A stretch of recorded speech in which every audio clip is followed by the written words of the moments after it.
힐링 도유입니다. 구독과 좋아요, 알림 설정 부탁드립니다. 오늘 보실 분은 경기도지사 선거에 참여 중인 추미애 후보님의 사주를 보도록 하겠습니다. 보통 사주를 보면 시가 되게 중요한 사주가 있는데요. 이 사주가 바로 시가 되게 중요한 사주입니다. 그래서 이런 사주는 시를 모르는 상태에서는 원래 잘 보지는 않아요.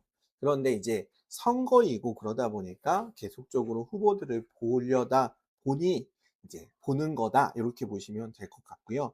그래서 지금으로만 볼 때와 시에 따라서 달라짐으로써 바뀔 때 볼 때 그 두 가지 차이를 같이 좀 이야기를 해 보도록 하겠습니다. 그래서 끝까지 보지 않으면 조금 헷갈릴 수도 있고요. 다 본다고 해도 이게 그래서 좋다는 거야, 나쁘다는 거야, 좀 이렇게 볼 수도 있습니다. 왜? 시를 모르는 상태에서 봐야 하기 때문에 그렇습니다. 그 부분을 좀 이해하고 봐주셨으면 좋겠습니다.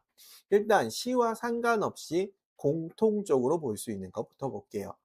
개수라는 성향을 가지고 있습니다. 개수는 물이에요. 물은 뜨겁기보다 차갑겠죠. 합리적이고 논리적인 성향을 가지고 있다. 네모 그르실 때는 네모 모양이 되고, 세모 그르실 때는 세모 모양이 되는 사람. 어떤 상황에 따라서 그 상황에 맞춰주는 사람이다라고 이야기를 합니다. 그러면서도 한번 정해지면 그대로 하는 성향을 가지고 있어요. 왜? 네모에서 자기 혼자 세모일 수는 없잖아요. 그래서 그 상황에 맞춰주고자 하는 성향도 갖고 있고, 그러나 그 상황에서 내가 그렇다라고 생각한다면 반드시 그래야만 하는 성향도 같이 가지고 있다. 그 중에 개수는 물이 흐르는 거거든요. 그래서 유연한 어떤 상황에 따라서 더 맞춰주고자 하는 성향도 가지고 있다라고 하는 게 개수입니다. 자, 나머지도 볼 텐데요. 이 사주의 목은, 일복은요, 하나도 없습니다. 그렇기 때문에 그렇게까지 적극적인 사주는 아니에요. 자, 그런데 게으른 사주 또한 아닙니다. 그건 이게 다른 기운 때문에 그렇습니다.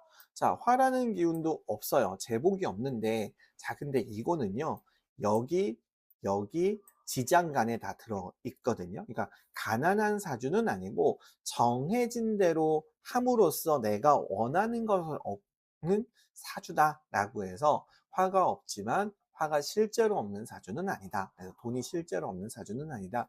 대신에 우선순위가 명예가 조금 더 우선이다 라고 얘기를 합니다. 왜? 관이 3개나 되니까 여기, 여기, 여기 3개나 되죠. 안정적인 것을 좋아한다. 꾸준한 것을 좋아한다. 책임감이 강한 사람이다 라고 하는 게 바로 관이겠죠. 그래서 더 고지식한 면도 가지고 있는 사주이기도 합니다. 왜? 관 정해진 대로 가는 사주니까. 자, 그런데 이제 관이 3개이기 때문에 하나의 관만 있는 것이 아니라 정해진 것이 하나가 아니다. 내가 무엇인가를 꾸준히 하다가 전혀 새롭고 안정적인 것을 선택하고 또 그것을 꾸준히 할 수 있는 사람이다 라고 얘기를 합니다. 관이 있기 때문에 뭐 공무원이라고 하는 것은 당연한 거고요. 뭔가를 꾸준히 하는 성향을 가지고 있다. 그러니 명예를 되게 중요하게 여기는 사람이다. 이렇게도 얘기할 수 있겠죠. 자, 금운은 이제 인복인데요. 이 사주가 금운이 여기에 명확히 있어요. 그래서 인복이 되게 좋은 사주입니다. 그러니까 누군가의 도움을 받아서 내가 원하는 것들을 이룰 수 있다. 앞에 관이 있으니까 정해진 대로 꾸준히 함으로써 누군가의 도움을 받아서 내가 원하는 것들을 할 수 있는 사주다라고 얘기해서 이 인복이 아주 좋은 사주입니다. 자, 그런데 이 사주 지금만 가지고 보면 힘이 많은 사주는 아니에요. 왜냐? 관이 3개나 있는 데다가 월지가 관이기 때문에 이 사주는 힘이 있는 사주가 아니거든요. 그렇게 보면 이 사주에서는 금수라는 기운이 아주 좋은 사주입니다. 그럼 나머지 기운은 그닥 좋은 운이 아닌데, 자, 그러면 조금 헷갈리는 게 있어요. 뭐가 헷갈리냐면 이 사주가 화하고 목으로 흐르는 사주거든요. 화목으로 흐르는 사주예요. 그렇다면 이 사주는 운대로 보면 좋은 운대가 한 번도 없었던 게 돼요. 그러면 이분이 이때까지 뭐 판사였고 그다음에 정치인으로도 이름이 있는 사람인데 '요게 맞나?'라는 생각이 드는 거죠. 더군다나 64 세부터 10년 운을 보면 이게 묘충이라는 충까지 있어요. 그렇다는 건 되게 안 좋은 운이거든요. 어떻게 안 좋냐? "목이 상한다."라고 하는데 목이 상한다는 건 일을 그만두게 된다라는 개념이거든요. 그다음에 일 때문에 사람 때문에 되게 시끄럽다라는 개념이기도 해요. 그러면 이게 진짜 안 좋은 운일까?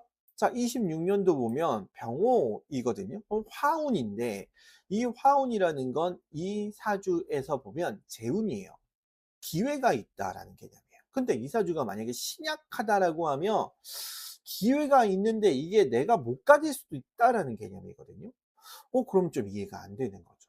자, 그런데 이 사주는 시에 따라서 바뀐다고 했잖아요. 만약에 이 시가 신금이거나 유금이거나 해수거나 자수면 이 사주는 신강으로 완전히 바뀌어 버립니다.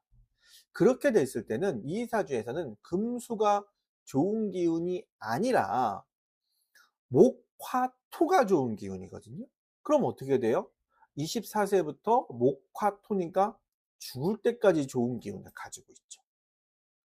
그렇다면 지금 64 세부터 10년 대운도 묘충이 있지만 이것은 누군가에 의해서 내가 목을 가진다가 되는 거예요. 그러니까 내가 원하는 일을 할 수 있다가 되는 거예요. 그러니까 신강신약이 이래서 중요한 거예요. 해석이 완전히 달라져요. 그러니까 지금만 봤을 때는 운이 안 좋은데 만약에 시가 수나 금이라면 이 사주는 대운이 엄청 좋은 대운이 되는 거고 그렇게 됐을 때 64 세부터 10년 그다음에 올해도 좋은 운이 되는 겁니다. 그래서 시에 따라서 해석이 전혀 달라질 수 있다. 그래서 이 사주는 어 보시는 분들마다 자기 취향에 맞춰서 사주를 볼 수가 있고요. 좋다 나쁘다를 자기 취향에 따라서 말할 수도 있는 사주이기도 합니다. 그래서 원래는 이렇게 다 봐야 되는 게 아니면 이런 사주는 보기가 좀 어려운 사주예요. 왜냐하면 너무 반대가 되는 거니까. 그래서 두 가지 부분을 다 같이 얘기했습니다. 만약에 이 사주가 금수에 해당하는 시간에 태어났다면 대운도 좋고 운도 좋다. 물론 묘충이라는 충이 있지만 그럼에도 불구하고 이 사주의 목이 좋은 운이기 때문에 내가 누군가의 도움으로 내가 원하는 일을 할 수 있다. 시끄럽기는 하겠지만 이렇게 해석해 볼 수 있습니다. 여기까지 추미애 님의 사주였고요. 언제나 행복하시고 좋은 일들만 함께 하시기를 간절히 기원드립니다. 감사합니다.